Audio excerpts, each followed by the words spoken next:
guys, welcome back to the Fulco. Just doing another quick look at the Mohamed Kudus signing and a few areas that I think we will see him most deployed under Thomas Frank. Now, if you enjoy this kind of stuff, please do jump over to the Spurs channel where I first use these videos and discuss these with Jim. There's some great content over there. Go and check it all out.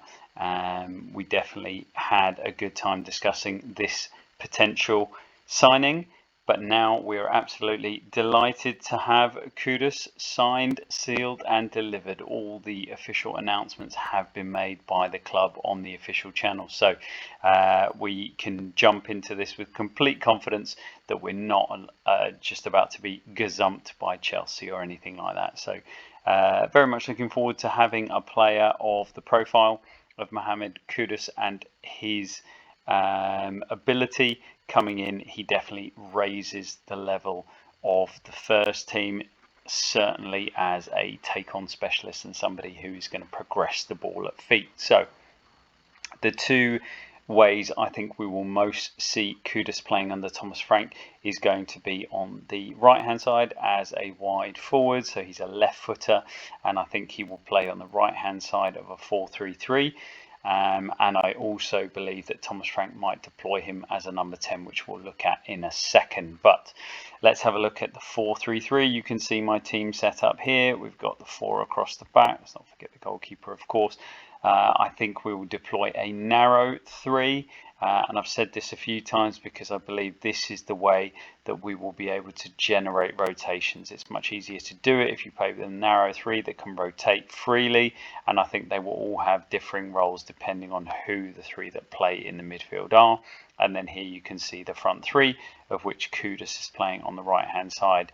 And we'll see why that is. Now what I'm going to do is I'm going to progress this quite quickly.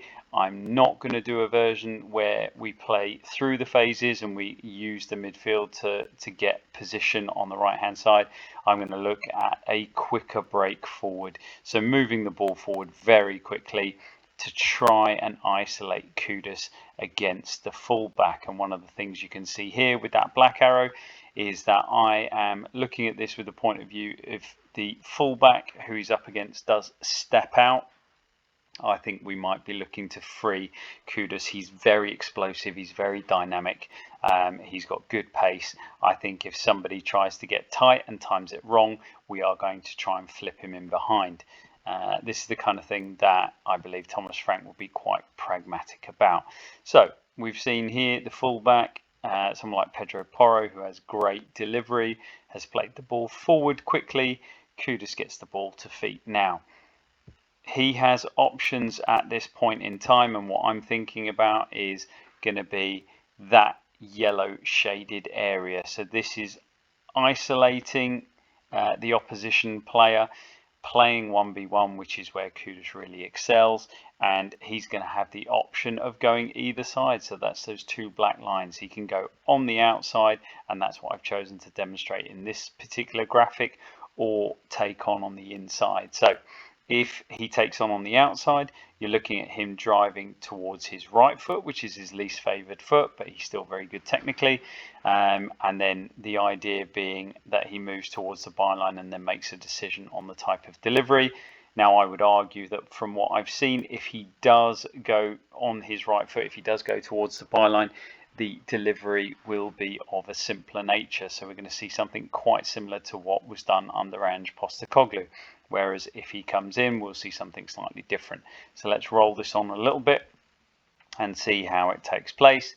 So in this particular situation, I've identified that if we do manage to get Kudus 1v1, it's going to ask questions of the opposition. Okay, we'll roll it back a little bit just so we can get into that position and see it here. So as we move into this position where Kudus is 1v1, it asks a question of the opposition wide player, so they're going to want to double up to try and give him far less space, or with the potential of Kudus going on the inside, it's going to ask questions of the centre half and then the defensive midfielders. It's going to pull players across. So if the centre half does have to come across to provide extra support as this player is doing their recovery run, what it is going to open up is this central zone. And one of the things that I'm really hoping with Kudus playing on the right is that we could valorize Dom Solanke a bit more than we have. I still think he's going to do plenty of running, plenty of pressing as he did previously, but what I really want to see is him getting more of these high percentage chances that Thomas Frank really likes to create. And I think that a player like Kudus could do that for us. So if we move this on, we can see we've got an option here to get towards the byline, and then you've either got the ball across the 6-yard box, which is a very difficult one for the opposition to defend, and it's going to allow players to run on, so players coming in at the back post for tap-ins. We've also then got cutbacks available to us, so that could be to a striker who's moved in and then pulled back out or halted their run at the right time. So they could be getting a very high percentage chance here. It could also be for midfielders who are going to be asked to get forward and get into these positions, so that we are taking plenty of shots and having plenty of chances in this central zone. So there's a much higher chance of getting a shot on target or scoring a goal. I think what we could see as well is, as we just move this on, we roll it on and we get to the end of the graphic, is we see that you generate different opportunities and you give opposition different questions to answer depending on who's playing. So in that particular example, we had Kudus able to go inside, to go outside, and the other thing I would say, if I just go back to that video, we could also see the opportunity for Kudus to make inroads, so coming on the inside, and if we do that, we're going to have him on his favoured left foot, so I'll stop it there. So if he does go on this inside channel or moves along the edge of the box, he's going to be on his favoured left foot, and that is the situation where he's going to be open up and able to have shots. And we've seen him, he has got a decent strike on him, so we're going to be hoping to see him unleashed in this area and having plenty of opportunities to shoot on goal. Now the next video, the one that I want to show you, is him making the number 10 position something that he's going to be focusing on. So I've taken away all the opposition players in this particular one just to make it a bit easier to understand. Now in this particular example, I've used the wing back coming up to free up Kudus to move into the number 10 position. So if we roll this back, I believe that if we do deploy this, we might use it out of a 5-3-2 or a 3-5-2, however you want to describe it. So 3 at the back with wing backs, 3 in midfield, which you can see here.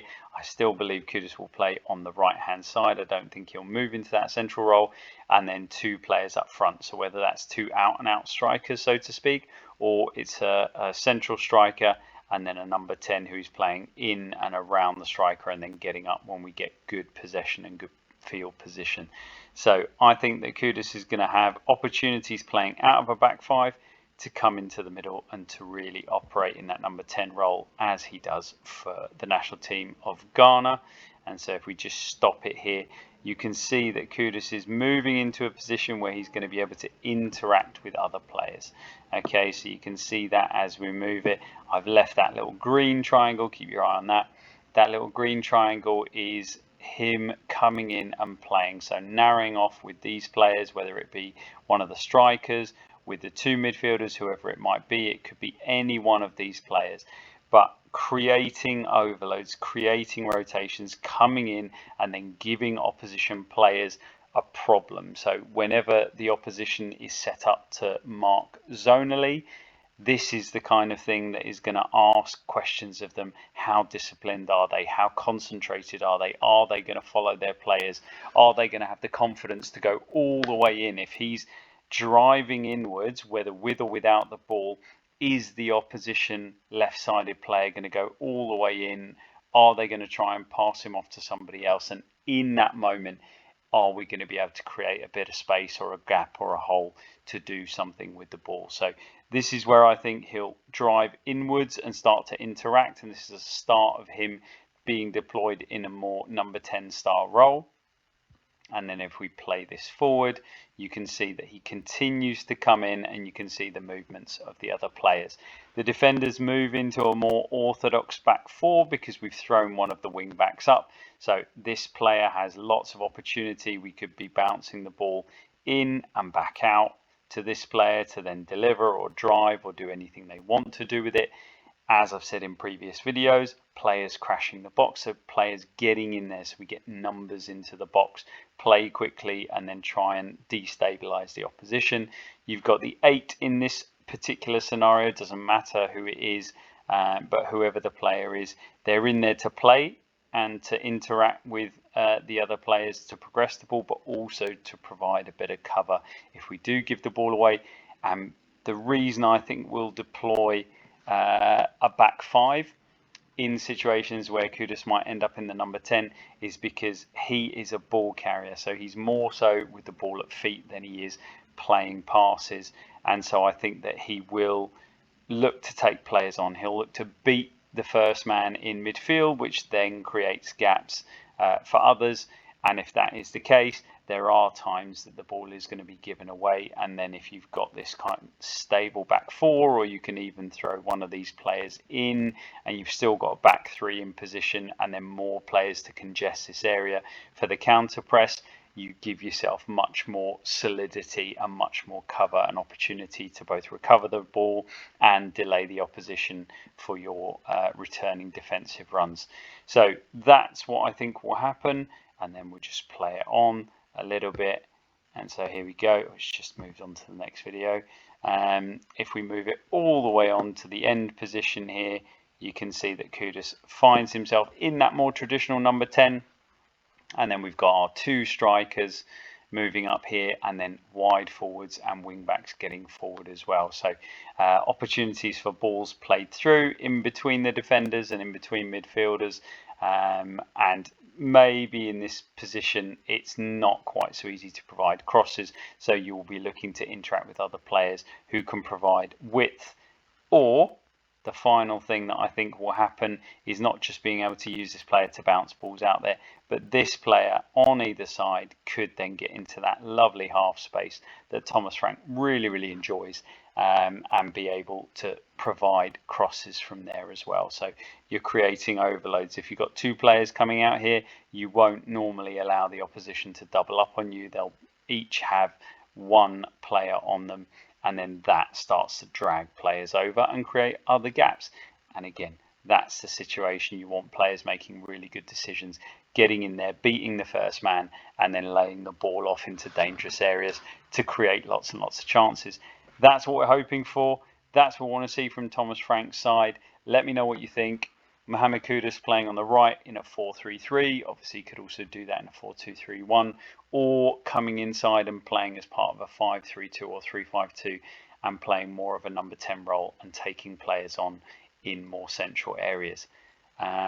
Do get involved in the comments. If you do like this stuff, let me know. If you don't like this stuff, let me know. And I'll see you very soon for the next video. Come on, Tottenham.